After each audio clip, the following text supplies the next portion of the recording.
The book of 2nd Ezra chapter 4 and verse 37. By measure has he, Yahweh Shema Shai, measured the times, and by number has he numbered the times, and he doeth not move nor stir them until the said measures be fulfilled. All praises to Yahweh, by Shema Shai, Bahava Kakwadash. The honors of the elders and the apostles of the great millstone. Shalom to the hopeful elect that seeking to be the elect of the nation of Israel. They are scattered abroad amongst the heathen, some looking like the heathen, beginning with 144,000 preachers, teachers, and prophets. Shalom. And this is the domino effect of prophecy. This is what Yahweh Shema Shai is doing. And as we brought out by way of the Holy Spirit, that, hey, trust the process, man. You know, hey, because prophecy is most definitely moving. Hey, remember Yahweh Shema Shai got Esau working on the left-hand side to fulfill his agenda, which is prophecy, which is of Yahweh Shema Shai. Now, with that being said, this guy who attacked these two National Guard members, they said one died, one still in critical condition. Then they said both of them dead. Man, I don't know. The hell with the story, but we see what happened. Okay, and you saw that. Hey, what was the outcome? They put 500 more troops in D.C. All right.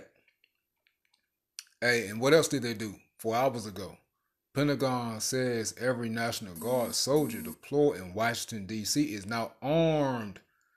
So you see, they're setting the stage, man. All right. See, they're setting everything up. All right. They're literally setting everything up. All right. They're setting up the siege. They're about to besiege Babylon, man. And all these things that's going on, man. Hey, if you're sitting back thinking prophecy not moving, no. It's playing out, man. They're going to besiege this place, man. And y'all know who the primary targets are. And they already told you, hey, that remigration or reverse migration. Us Israelites, we went into that last night by way of the Holy Spirit. Going to Revelation 12 and 17. 2nd Ezra 16. Starting like the 6th, 8th verse. So you see what's going on. And also what's going on is them taking away everybody's rights. Hey, these draconian measures.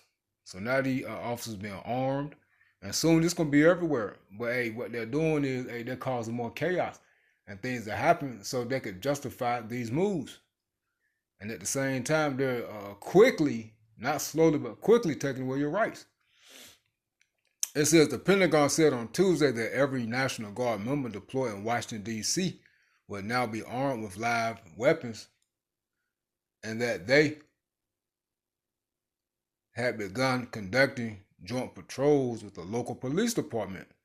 I can confirm that everybody in D.C. is now armed, and a lot of our D.C. National Guardsmen are now also doing joint patrols with members of the police department here in D.C., said Kingsley Wilson, the Defense Department's press secretary, at a press conference. The directive follows the ambush shooting of 2 guard members near the White House last week, an incident that has prompted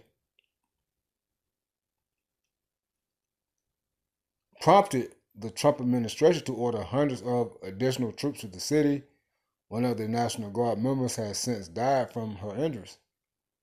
The Washington Post first obtained an email about the joint patrol with the city's Metropolitan Police Department last week. Wilson framed the expanded military role as a response to an urgent threat facing American cities. Our mission set is critical, Wilson said. We are keeping American cities safe all across this country, and we are going to remain committed to that. These missions aren't going to stop in Chicago. These missions are not going to stop in Chicago and Los Angeles and D.C.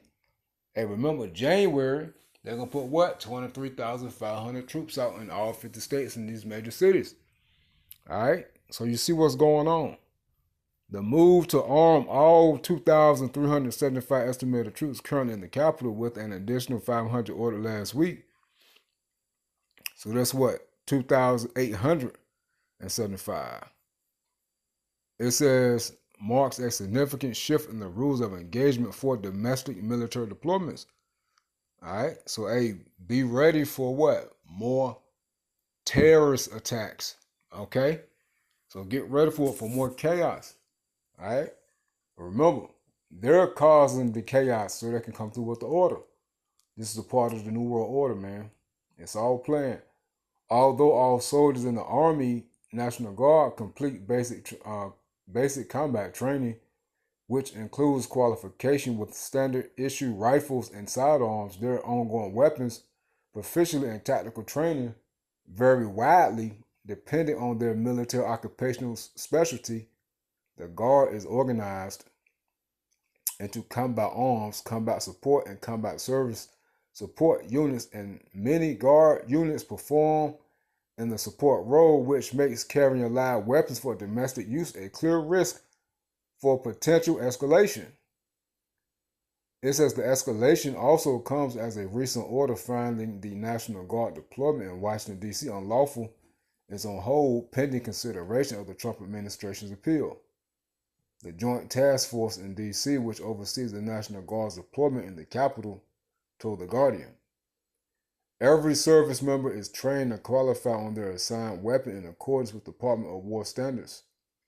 National Guard members supporting this mission have been armed with their assigned duty weapons since August 2025 in support of civil authorities and at the request of the lead federal agency, a JTF DC spokesperson said their posture is consistent with their mission requirements, established rules for the use of force, and the training each guardsman receives to safely and professionally carry out their duties.